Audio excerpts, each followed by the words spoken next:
Hi guys, this is Matt McDermott, co-owner of Alternative Property Management here in St. George, Utah. This video is in direct response to multiple questions that I've been getting about, Matt, how do I calculate the best way to calculate cap rate, cash on cash value, whether I'm paying cash for the property or if it's carrying a mortgage. And I've been answering a lot of those questions. I thought I'd make a video. I'm not the best video maker, but I am the best at property management. So, since that's what we're talking today, I hope this serves you well. So, let's just take an average. Let's jump right in. An average price of $200,000, okay, for a property.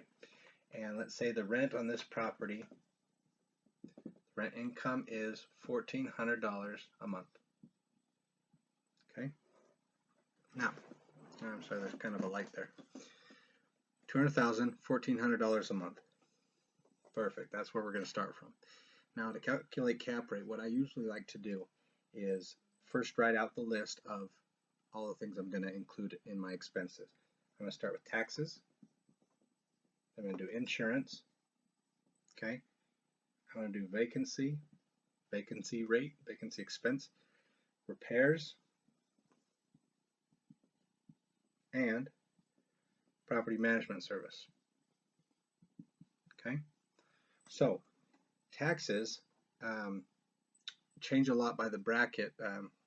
They're like in brackets of what the sales price is. If you're at 150,000, you're going to be paying about 66 bucks a month in property taxes. Here, for our example, $200,000. Here, this is the average from Ivins in the west all the way to La Verkin in the east, right? With all the cities in between, Santa Clara, St. George, Washington. This is the average property taxes. On a $200,000 house, you're going to be paying about 104. Move back a little bit. Okay. Okay. So you're going to be paying $104 a month in taxes. If you move up another $50,000 to $250,000 sale price, you're looking at about 120. You need to budget 120 in taxes. 104 if it's a $200,000 sale price, and about an average of $66 a month if it's a $150,000 sales price. Okay, that's the average for here in southern Utah. Insurance, St. George happens to be number 13 on the list of cheapest property insurance, and we're at number 13, and it's comes out to be about 770 bucks a year. So a month you're looking at 64, right? So now we're down to vacancy. St. George luckily is a lot lower than most other places in the country. Here the specific number that you need to calculate is 4.54%. That's the average St. George rental vacancy. Okay, it's about 2 weeks out of the year. That's pretty good. That also depends a lot on what property management company you choose to go with. Some have no sense of urgency, and they just, when a tenant moves out, they're just get people through when they can, and repairs and paint and get it ready, not a big deal. So find a property management company that has a sense of urgency.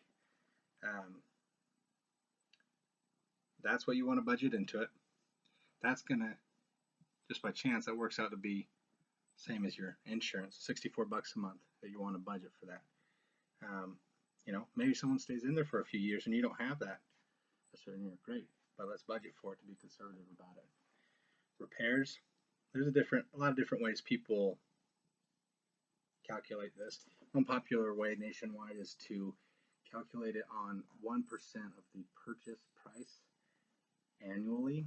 So if the house is $200,000, they like to budget $2,000 in maintenance repairs. That's not how everybody does it. Most of our clients, most of the investors we work with, they're budgeting 5%. Okay, not of the purchase price, 5% of the rent. Okay, so that ends up being about 70 bucks. Okay, $70 in repairs and property management service.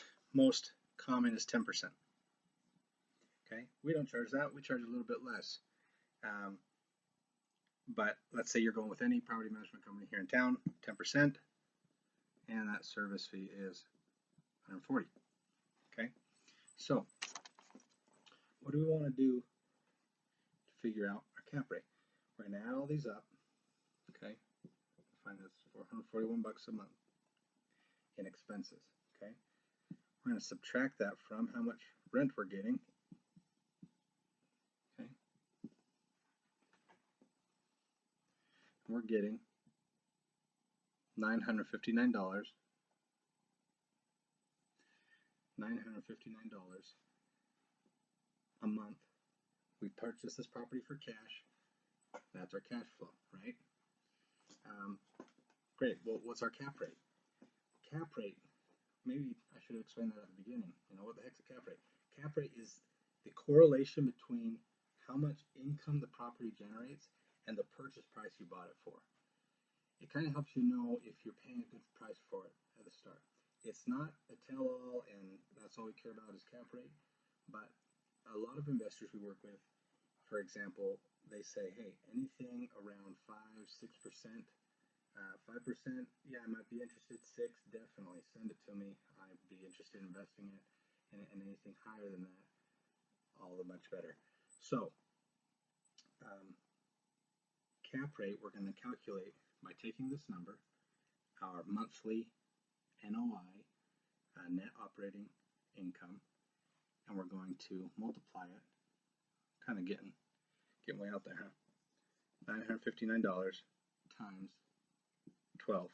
We want to know how much it is a year. Okay, that's going to be $11,000, $11,508. Oh man. Okay. So $11,508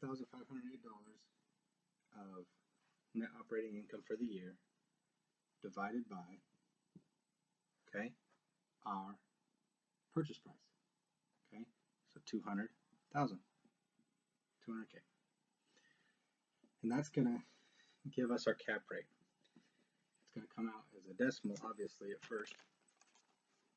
It's gonna be 0.575 on this particular property. This example that we're using, it's gonna get a 5.75% cap rate. Okay, lift that up a little bit. 5.75% cap rate. That's good. That's good. That's solid, right? It's a heck of a lot better than the bank, and a heck of a lot better than an annuity or something like that. 5.75. A lot of investors we have would be interested in a property like that, especially if you hit 6 or go over. You're doing real well. So, the question might be, hey, I'm not paying cash for that. Who has $200,000 cash? I want to get a mortgage. Does that mean it's not going to be a good deal anymore? Well, let's figure it out. So, all you need to do, right, is add your expenses. To your expenses, add how much your mortgage is going to be. So I recommend going to mortgagecalculator.org or any mortgage calculator out there. A lot of times they're going to include in their calculation the taxes, might even include insurance. Well, we've already accounted for that over here, so you need to make those zeros or make it so it's not calculating those. We just want the mortgage amount from the bank. So if we're at 4% currently, interest rate on $200,000, 30-year loan, you're looking about a $763 mortgage. Okay, so I'm gonna do it right here. If we're at $763 mortgage, and I'm gonna add, okay, let me make a line down here so we don't get this all mixed up. 763, and now I'm gonna add the monthly expenses, 441. Okay, that's how much expense there is. There's the mortgage expense and your operating expense. You're at 1204. Subtract that from how much your month you're getting in rent, 1400. 14 minus 1204 is going to be 196. That's $196 cash flow. Not even paying cash for the property. You have a mortgage, you're using the bank's money. That's awesome. Leverage your capital when you can. You're getting about 200 bucks in your pocket cash flow. Okay. Some people's goals are to preserve capital or to use the appreciation. But anytime you're getting cash flow, positive cash flow on the property, that's just awesome. It's incredible. And great investment for you because you're not only earning on the appreciation and reserving capital and all the other benefits, but you're getting cash on top of it. So you have a approximately $200 cash flow, and your cap rate is at 5.75. Now, what's the other thing I mentioned early on? The cash on cash return, cash on cash value. And how is it different from cap rate? Now remember, cap rate is the correlation between the income the property produces and the purchase price of the home.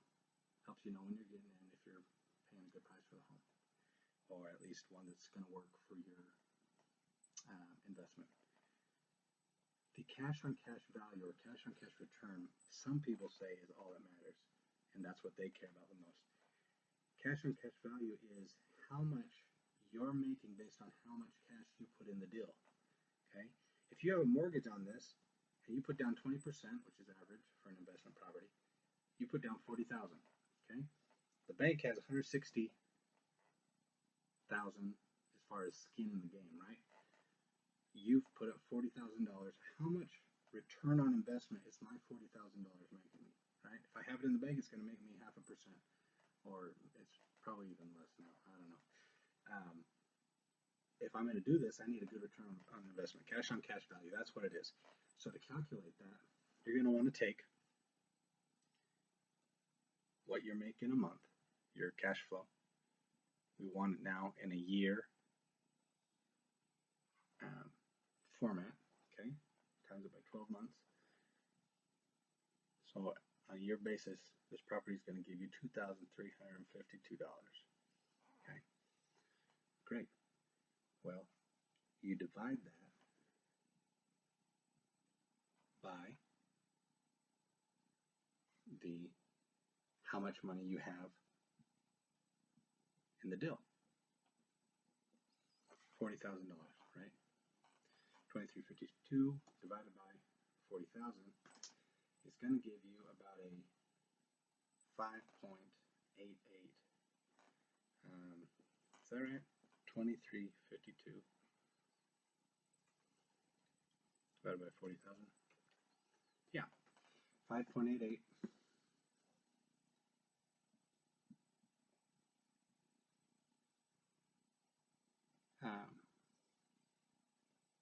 Percent cash on cash value. So now you might think, hey, those are pretty darn close. Cap rate is 5.75, cash on cash is 5.88. Do I really need to figure that out? Are they always just that close? It probably doesn't even matter. It really does change a lot depending on the property. I've seen where you have an 8% cap rate, right? And a 14% cash on cash value. That's awesome. Your money, the money you have in this transaction is making you 14%. In this case, it's making you almost 6%. That's still a great return on investment. So now we've talked about cap rate, paying in cash, or with a mortgage, cash flow, and your cash on cash return.